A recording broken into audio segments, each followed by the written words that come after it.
Amém. Glória a Deus. Abra a Bíblia comigo no Salmo 103, por favor. Quero trabalhar esse texto com vocês hoje, fazer uma exposição, na verdade, do versículo 1 ao versículo 14.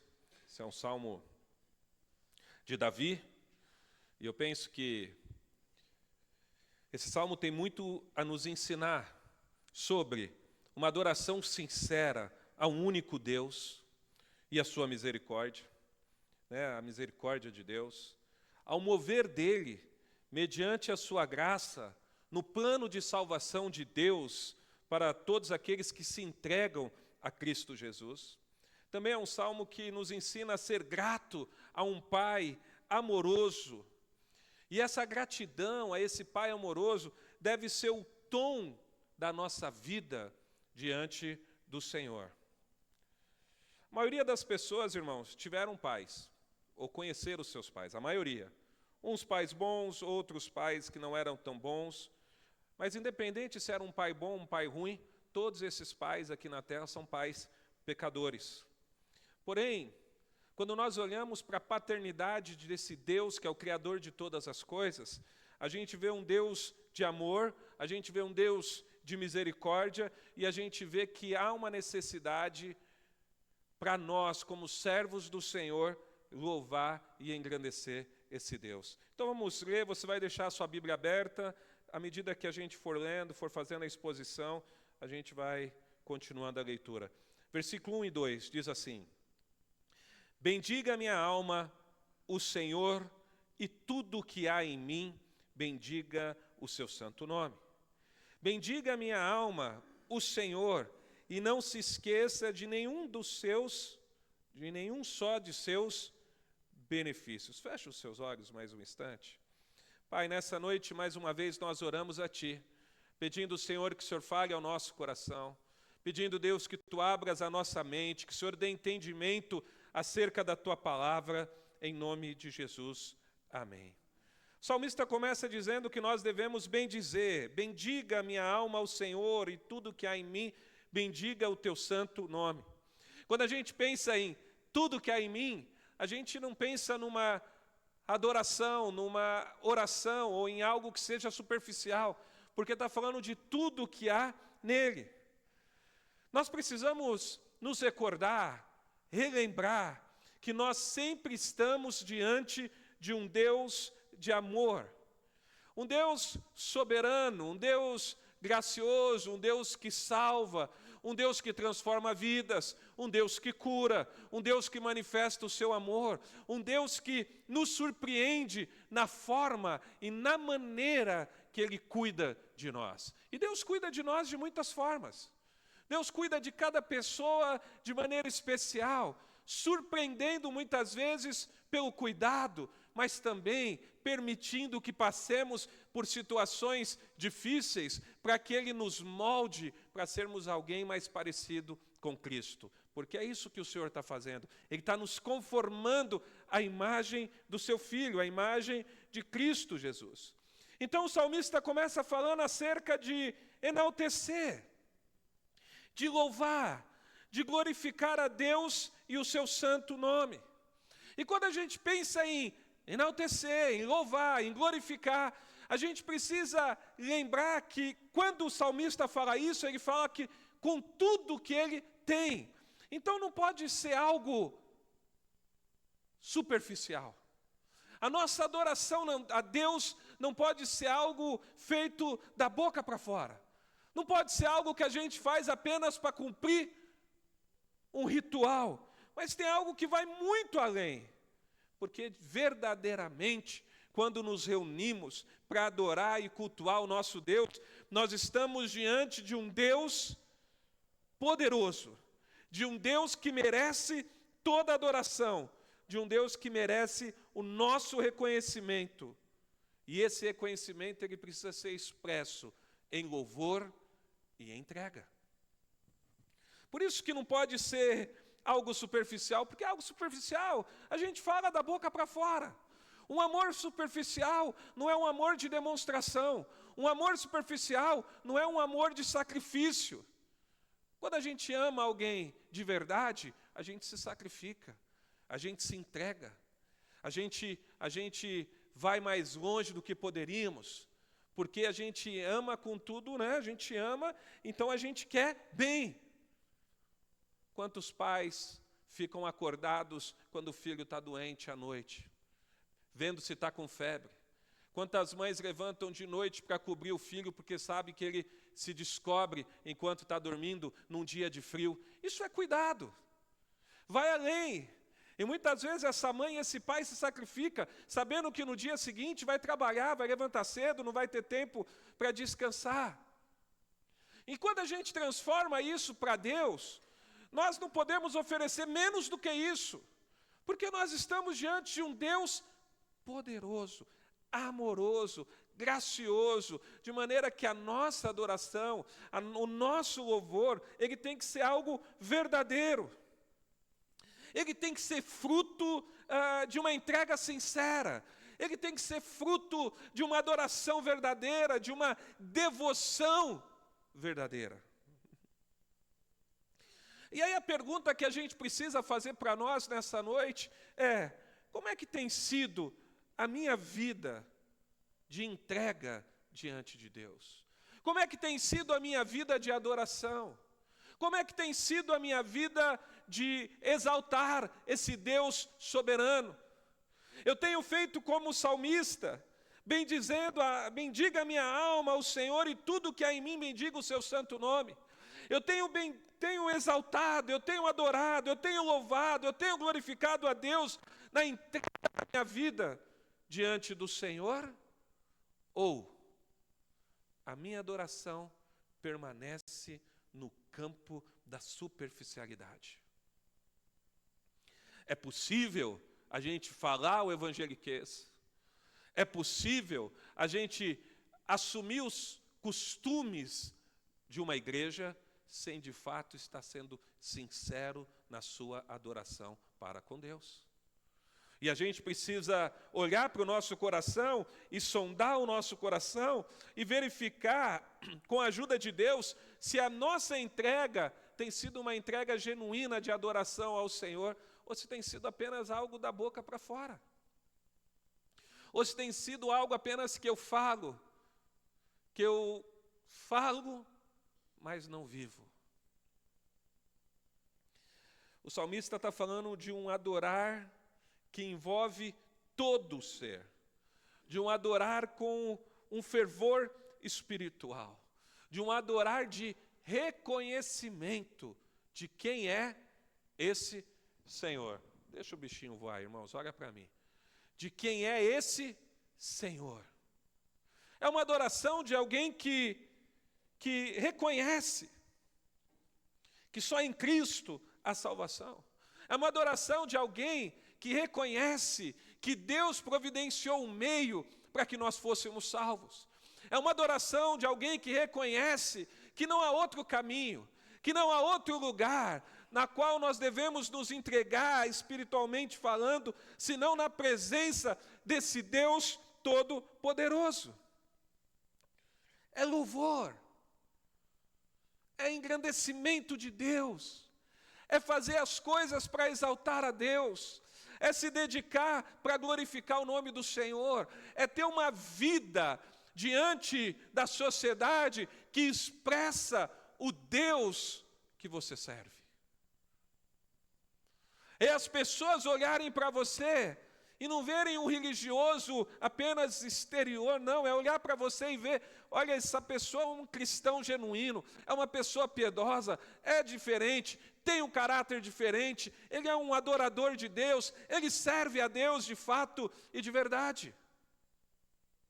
Claro que talvez a pessoa não tenha o discernimento para identificar isso, e você não está fazendo isso para o homem também, mas você vai viver de tal maneira diante do Senhor, que as pessoas vão ver que há algo diferente na sua vida. Há algo diferente em você. Talvez alguém até chegue e pergunte, nossa, você é uma pessoa diferente, ou você... Por quê? Porque Deus vai agir através da sua devoção a Ele, de adoração e testemunho diante da sociedade, diante da igreja também. Então o salmista está falando de uma adoração sincera. a gente precisa entender que a gente deve louvar ao Senhor em todo o tempo. É um louvor, porque o Senhor tem cuidado de nós. É um louvor, porque o Senhor tem aberto o nosso entendimento acerca da palavra. É um louvor, porque o Senhor nos alcançou. É um louvor de alguém que recebeu a revelação da verdade. Meu Deus, uma verdade que sustenta, uma verdade que vem do Senhor para as nossas vidas. Porque a verdade, ela liberta. Alguém aqui já viveu uma situação onde algo acontece e você não está sabendo a verdade, aí você está fazendo os pré-julgamentos que você faz. Mas aí quando a verdade vem, ela te liberta. Ah, meu Deus. Irmãos, a verdade, ela transforma, ela liberta. A verdade vem de Deus e por isso nós devemos louvar o Senhor. Olhar as Escrituras é olhar e ver que Deus nos mostra muitos motivos para reconhecer quem Ele é. E Ele é Deus. Portanto, a gente precisa se empenhar nessa adoração, nessa entrega diante do Senhor, nesse reconhecimento. Quando nós vamos cantar uma música nova, como a que a gente cantou hoje, eu sempre analiso a música para ver se ela é uma música que adora, que centraliza a Deus de verdade. Porque a gente não pode cantar uma música que centraliza o homem. A gente não pode louvar, estou falando do culto público, cantar uma música focada no homem. Nós vamos cantar música onde Deus é o centro da nossa adoração, do nosso louvor, para que a gente faça isso de todo o nosso coração, com tudo aquilo que somos, numa adoração, numa entrega sincera diante do Senhor. Então a gente precisa olhar e falar, meu Deus, o Senhor é merecedor de toda a minha adoração, o Senhor é merecedor de tudo aquilo que eu sou.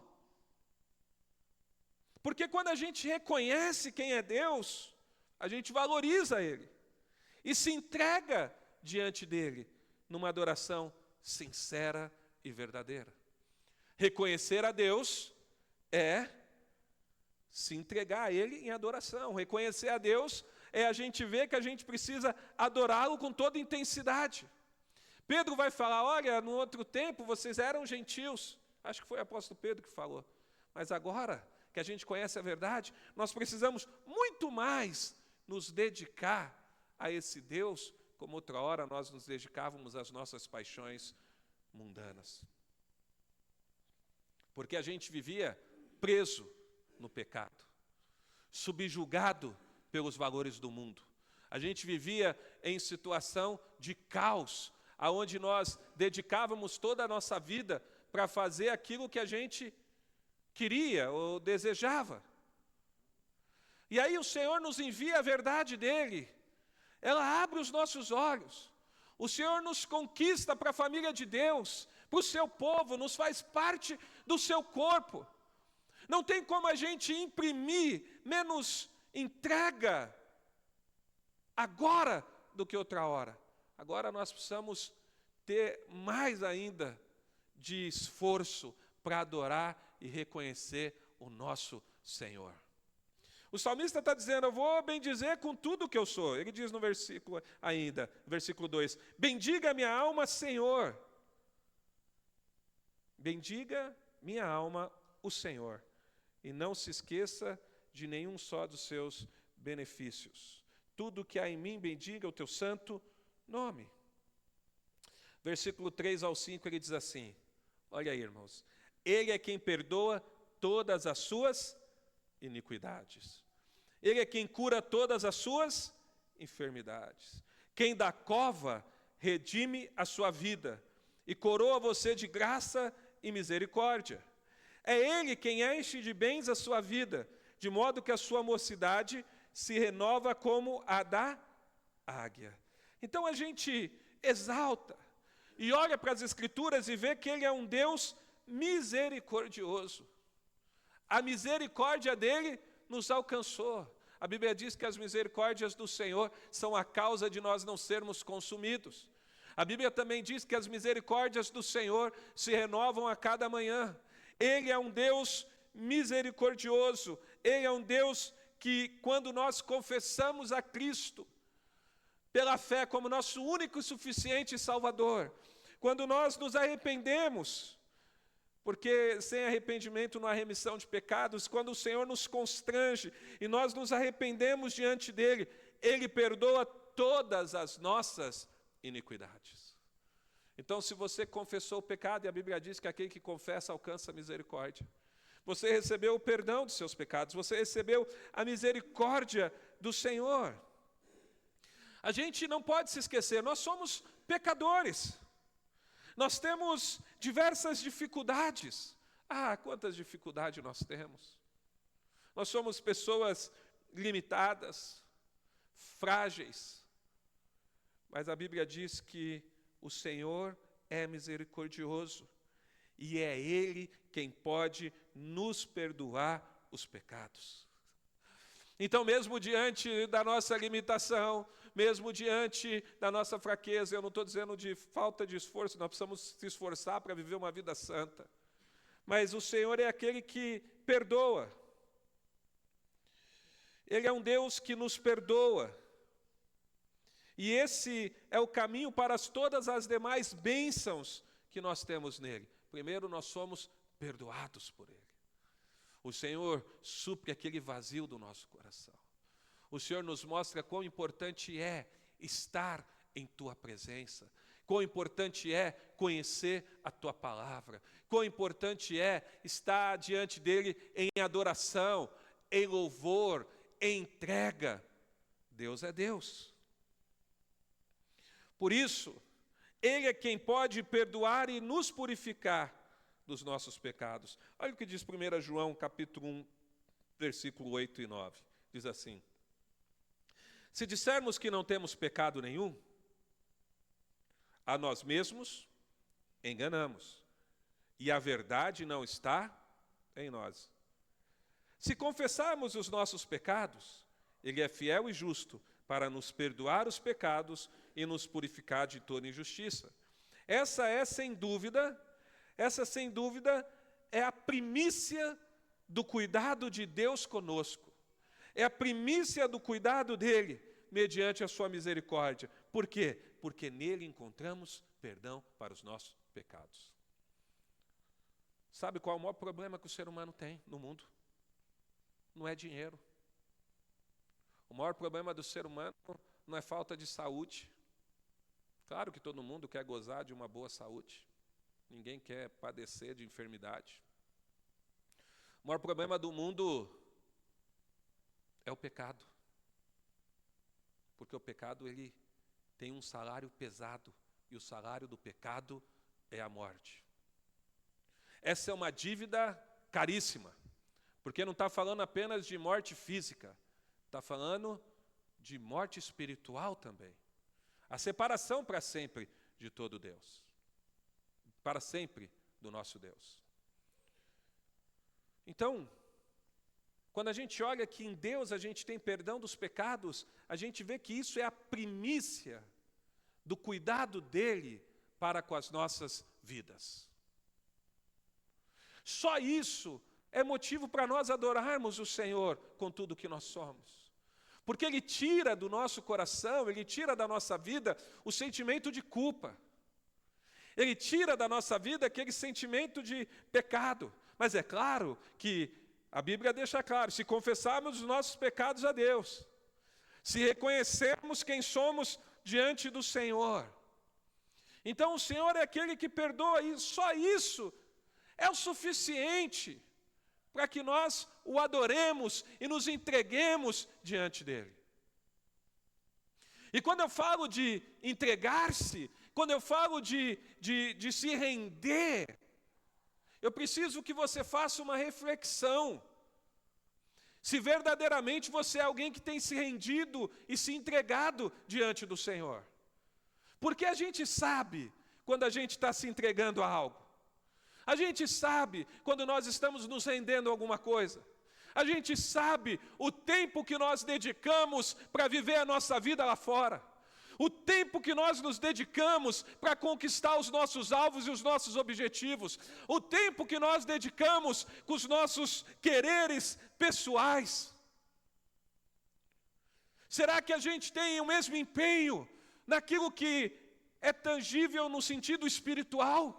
Será que nós temos o mesmo empenho com a nossa vida cristã? Será que nós temos o mesmo empenho na nossa adoração diante de Deus, que é quem perdoa os nossos pecados? Que é quem nos resgatou? O cuidado dele conosco, nos dando o conhecimento acerca das boas novas, de abrir o nosso entendimento, de abrir os nossos olhos para crermos. Veja, queridos, não é os olhos de todos que estão abertos. O mundo tem enganado muitas pessoas, o mundo jaz no maligno, as pessoas andam cegas nesse mundo. Mas por amor e misericórdia do Senhor, Ele nos abriu os olhos. Ele nos deu do conhecimento de que Cristo é o único Salvador. Ele nos deu a sua verdade, Ele nos deu vida, Ele nos deu salvação. Nós não podemos oferecer qualquer coisa ao nosso Senhor. Nós não podemos viver qualquer vida diante dEle. Nós não podemos adorá-lo Ele de qualquer maneira. Nós não podemos fazer de uma adoração sincera, de um culto público, no qual Deus deve ser o centro da nossa vida, no culto público, mas também no nosso dia a dia, de qualquer maneira. Nós temos que oferecer tudo que nós somos diante de Deus. Tudo que nós somos diante dEle. Nós temos que se dedicar na busca de viver diante do Senhor. A vida cristã não se resume ao domingo à noite, à quarta-feira, ao domingo de manhã. A vida cristã vai além de tudo isso. Embora, irmãos, faço um apelo a vocês que têm faltado no culto de quarta. Esforcem, estejam aqui. É importante, é uma reunião de oração, é uma reunião de exposição bíblica, é uma reunião onde nós estamos diante do Senhor. Só domingo à noite é muito pouco para o culto público. Nós precisamos dedicar mais ao Senhor. E é claro, irmãos, que a gente se dedica naquilo que é prioridade para nós. Se for uma prioridade para nós dirigirmos 1000 quilômetros para ir passear, a gente dirige os 1000 quilômetros para ir passear. Se é uma prioridade para nós gastarmos tempo com algum tipo de atividade, a gente encontra tempo e gasta com tipo de atividade. Se é prioridade para nós ler, a gente lê. Se é prioridade para nós gastarmos todo o nosso tempo na frente de televisão, a gente gasta todo o nosso tempo na frente de televisão. Se for prioridade para nós orarmos, nós vamos orar. Se for prioridade para nós ler a Bíblia, nós vamos ler. Se for prioridade para nós cultuarmos o nosso Deus, nós vamos cultuá-lo. Eu faço a segunda pergunta para você. A primeira pergunta é: se você tem se entregado verdadeiramente, né? Como tem sido a sua entrega diante do Senhor? E a minha segunda pergunta a você nessa noite é: esse Deus te deu vida, te deu revelação, esse Deus te deu a palavra, esse Deus de alguma maneira tem te ensinado as Escrituras por meio da pregação, por meio da escola bíblica dominical e todas as formas que Deus opera em nossas vidas. Quais têm sido as prioridades da sua vida? As suas prioridades é sua vida e seu cotidiano, ou a sua prioridade é buscar e exaltar o nome do Senhor? A sua prioridade é vir na igreja no domingo para bater um cartão, ou a sua prioridade é vir no domingo porque domingo é o dia do Senhor? A Juliana estava me lembrando hoje no almoço que a gente trabalhava mais isso em casa. Preciso resgatar isso ainda mais. Não que a gente não trabalhe, mas preciso resgatar mais ainda. Mas eu lembro que eu não deixava minha filha estudar no domingo. Eu falava: você tem segunda a sábado para estudar. Domingo você vai se dedicar às coisas espirituais de Deus. Irmãos, ela é formada. ela estudou gratuitamente. Ela fez um curso onde ela conseguiu uma nota boa no Enem. Se você pega as notas da minha filha, para a glória do Senhor, tem 2 anos que ela tirou 10 de ponta a ponta em matemática, e fora as outras matérias, e ela não estudava de domingo. A gente pedia, né, amor? Ah, eu tenho prova, devia ter estudado no sábado. Domingo é o dia do Senhor. Não estou dizendo que você precisa ter, eu estou dizendo que a gente precisa ter o conhecimento, o entendimento de que esse dia a gente tem que se preparar para buscar o Senhor. Esse dia não é para ir no mercado, irmãos, com todo o respeito aos que foram hoje, inclusive, que eu já conversei pessoalmente. Esse domingo é dia da gente separar para buscar a Deus. O dia do domingo é o dia que a gente vai adorar o nosso Senhor. A gente só vai fazer aquilo que é extremamente necessário. Acabou o gás, aí você tem que comprar gás para cozinhar. Mas fora isso, irmãos, a gente tem que procurar entender que nós não podemos gastar nosso dia cansando no domingo e depois não adorar o Senhor com todo aquilo que nós somos, porque a gente ficou o dia inteiro andando, ou porque a gente ficou o dia inteiro fazendo qualquer outra coisa, e aí chega no culto cansado, aí o culto fica chato, aí a palavra fica longa, aí o louvor fica monótono. Não, a gente tem que vir aqui com energia.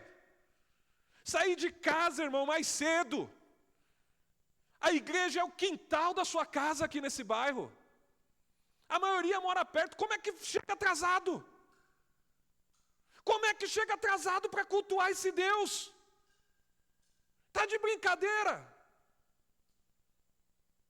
Um Deus que nos salvou, que nos transformou. Me desculpa a franqueza, irmãos. Me desculpa a franqueza. Vocês já me conhecem, já faz mais de um ano que eu estou com vocês. Tem que ter seriedade no nosso culto ao Senhor. Ele nos deu vida, olha o que diz Efésios 2, versículo 1 ao 5. Ele lhes deu vida quando vocês estavam mortos em suas transgressões e pecados. Vocês estavam mortos nas trevas, no pecado, na lama, infelizes, culpados, com peso na consciência,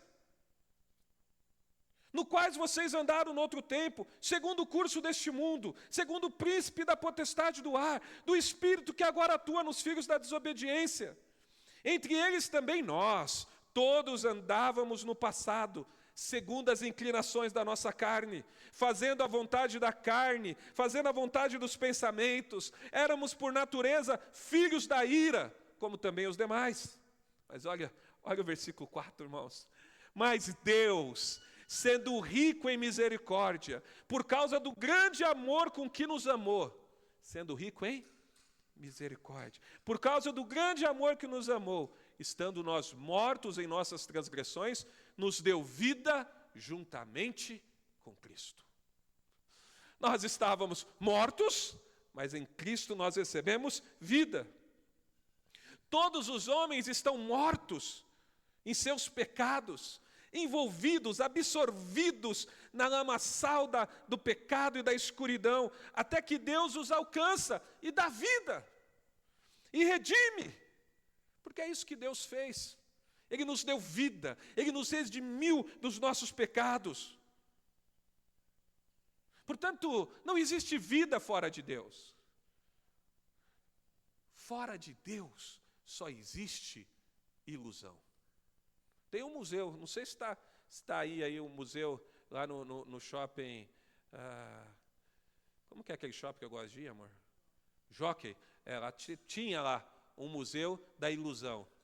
Quem já viu ilusão, irmãos? É uma imagem que, se você olhar de um jeito, você vê uma coisa, de outro jeito, sempre está iludindo, né? É ilusão. Vida fora de Deus é pura ilusão. É um castelo de cartas. É igual aquele castelo que a gente faz na praia com os nossos filhos. A gente constrói aquele castelo bonito, faz uma janelinha, quem tem mais criatividade, né? Faz uma cerquinha, talvez faz um lago passando do lado com água. Só que depois tudo isso cai. Se a gente não derrubar, outro vai derrubar. Vida fora de Deus é isso. Então, irmãos, a gente precisa lembrar-se disso. Que Sem a misericórdia de Deus sobre nós, o que resta é pura ilusão. Sem a misericórdia de Deus sobre nós, o que resta é escravidão, escuridão, trevas, desobediência. Sobra, não tem outra coisa. Por isso, no nosso passado de todos, a gente vivia segundo as paixões da carne. A gente seguia os nossos pensamentos ímpios. Às vezes a gente quer voltar a seguir alguma coisa. Cuidado, irmãos. Porque quando a gente vivia assim, a gente era inimigo de Deus. Mas a misericórdia de Deus, ela nos alcançou. A graça de Deus nos alcançou, o favor dele nos alcançou e nos tornou livres. E agora a gente precisa adorar o Senhor, entregar-se ao Senhor, viver para o Senhor. Olha o que diz Romanos 8,5. Os que vivem segundo a carne se inclinam para as coisas da carne. Mas os que vivem segundo o Espírito se inclinam para as coisas do... Ou seja, Deus nos deu vida, Deus nos abençoa e Deus nos guia por meio do Espírito dele e nos ajuda nessa caminhada cristã. Então a gente precisa ter uma mudança radical. Porque há uma mudança radical quando a gente encontra Cristo. E a gente tem que mudar o nosso foco. A gente tem que mudar os nossos desejos e torná-los e voltar esses desejos e esse foco para Deus, que é o nosso Senhor. Ele perdoa o nosso pecado, mas sabe o que mais que Ele faz? Ele nos cura todas as nossas enfermidades. Aí você fala, pastor, todas? Todas. Se não curar nessa vida, com certeza, quando você for glorificado, tudo vai estar curado. Diante dele, na eternidade, você não vai ter nada. Mas a misericórdia dele nos cura muitas vezes, ainda em vida. Mas às vezes não cura, mas na eternidade todos nós vamos estar sãos diante do Senhor. Ele cura. Também aqui tem um sentido também de alguém que apaga a culpa. Tem o sentido de alguém que sara as nossas mazelas. Oh Deus, quantas mazelas, quanta culpa. Quanto desejo contrário a Deus às vezes surge, mas que agora não tem domínio sobre nós como tinha antes, porque nós somos livres em Cristo. Eu gosto de uma ilustração de um pregador que chama Martyn Lloyd-Jones. Ele foi um pastor presbiteriano e ele escreveu alguns livros e numa ilustração ele fala que nós fomos tirados das trevas para a luz. E eu acho que eu já dei esse exemplo aqui, se não dei, estou dando agora. Então ele disse que a gente é mudado de lugar. A gente estava nas trevas e nós somos transportados para a luz. E que agora o nosso adversário, ele não está no mesmo local que nós. O máximo que ele pode fazer é gritar para nos chamar. A gente vai lá se a gente não vigiar. A gente precisa entender que em Cristo nós somos livres. Somos cuidados por Deus. Recebemos do Senhor bondade. O Senhor renova as nossas forças. Somos fortalecidos. Recebemos ânimo. Recebemos preparo. Aprendemos a descansar nele. Porque nele a gente pode confiarmos. Nele a gente pode descansar. Nele a gente pode e deve celebrar juntos como família, como povo de Deus e cultuar com tudo aquilo que nós somos. Olha o versículo 6, o 14 aí, irmãos, aí eu caminho para o final da exposição de hoje. O Senhor faz justiça e julga todos os oprimidos. Manifestou os seus caminhos a Moisés e os seus feitos aos filhos de Israel. O Senhor é misericordioso e compassivo, longânimo e assaz benigno. Não repreende perpetuamente, nem conserva para sempre a sua ira.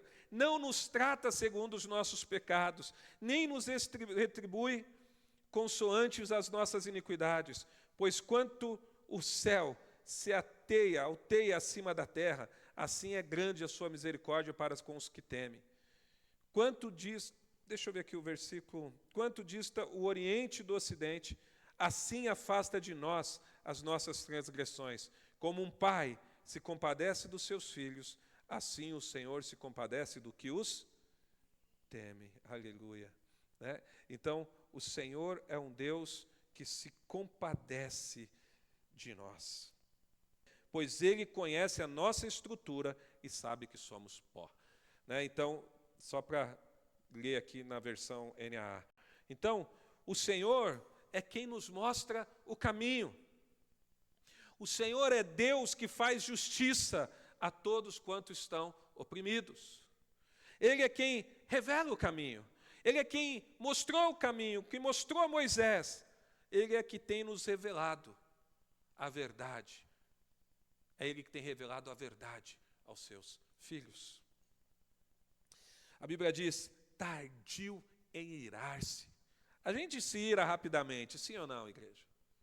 Mas o Senhor é tardio em irar-se. Imagina se o Senhor fosse tratar nós de acordo com as nossas ações e atitudes. Sabe aquela hora que você está em casa, sem fazer nada, sentado no sofá e Deus fala para você assim no seu coração. Fala no sentido assim, Ele te constrange no teu coração para você ler a Bíblia. Aí você fala, não vou ler não. Deixa eu ver se eu acho alguma coisa na TV para assistir. Quando você vai deitar e o Senhor te lembra da importância da oração, aí você fala, não vou orar não. Vou ficar no celular, vendo rios. Imagina se o Senhor nos tratasse com um desprezo que muitas vezes Ele é tratado por nós. Mas a Bíblia diz, tardio em irar-se, mas rico em amor e misericórdia. Quem poderia demonstrar tanta justiça e amor como o nosso Deus? A gente olha para a Bíblia, a gente vê que Davi provou do socorro do Senhor e declara no seu salmo que Deus é quem socorre. Assim como Ele nos socorre nesse mundo mau, irmãos. Nesse mundo que está cheio de lobos. Nesse mundo que está cheio de pessoas más, rodeadas, dominadas pelo pecado. E o Senhor tem nos cuidado. Como ovelhas, a gente tem vivido no meio de lobos, muitas vezes. Mas o Senhor tem sido a razão da nossa confiança. Estamos diante de um Deus, diante do Rei, diante do Salvador. E o Espírito tem agido em nós, para que sejamos mais fiéis e entregues a Ele. Não nos castiga eternamente, mas em Cristo a gente tem encontrado o perdão. Suas misericórdias não têm fim. Ele providenciou um meio para que nós fôssemos resgatados. 2 Timóteo 2,13 diz assim, se somos infiéis, Ele permanece fiel, pois de maneira nenhuma pode negar a si mesmo. Nós temos a certeza que Deus não nos trata como merecemos, irmãos, porque Ele permanece fiel em todo o tempo.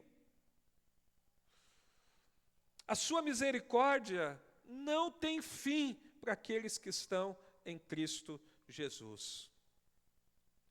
Não tem fim para aqueles que se entregaram diante do Senhor. Mas para aqueles que não estão diante do Senhor, vai ter o dia do juízo. E por mais que isso pareça que esteja distante de nós, ou a gente tem vivido a nossa vida de tal maneira que não tem se preocupado com isso, cuidado, a Bíblia diz que Ele virá como um ladrão na noite, na hora que ninguém espera. Cuidado também, que ao invés dele voltar, você pode ter que voltar para Ele antes. Ele pode tomar a sua vida. E você vai ter que prestar contas. Se você estiver em Cristo, o que Cristo fez, o que Ele conquistou passa para você. E você é justificado. Mas se você está fora de Cristo, então, meu amigo, vai ser terrível. O Senhor afasta de nós os nossos pecados. Por isso a gente pode confiar naquele que é digno de toda adoração. Miqueias 7, 18 e 19 diz assim, quem é semelhante a ti, ó Deus, que perdoas a iniquidade e te esqueces da transgressão do remanescente da tua herança. O Senhor não retém a sua ira para sempre, porque tem prazer na misericórdia. Ele voltará a ter compaixão de nós, pisará aos pés as nossas iniquidades e lançará todos os nossos pecados nas profundezas do mar. Quando nós estamos em Cristo, nossos pecados são lançados nas profundezas do mar. Todos os que temem ao Senhor recebem o amor de Pai. Recebe a purificação de toda injustiça. Então, queridos, você e eu precisamos adorar o Senhor com tudo aquilo que nós somos. Vida cristã não dá para ser superficial, tem que ter profundidade. Segundo, Deus que nos salvou e nos alcançou por sua misericórdia. É por isso nós devemos a Ele toda adoração e reconhecimento. Terceiro, é Ele quem nos mostra o caminho, que é Cristo Jesus, que é o mediador entre Deus e o homem. E quarto, nele encontramos a misericórdia e o amor. Oremos, irmãos. Oremos e possamos refletir como tem sido a nossa entrega diante do Senhor.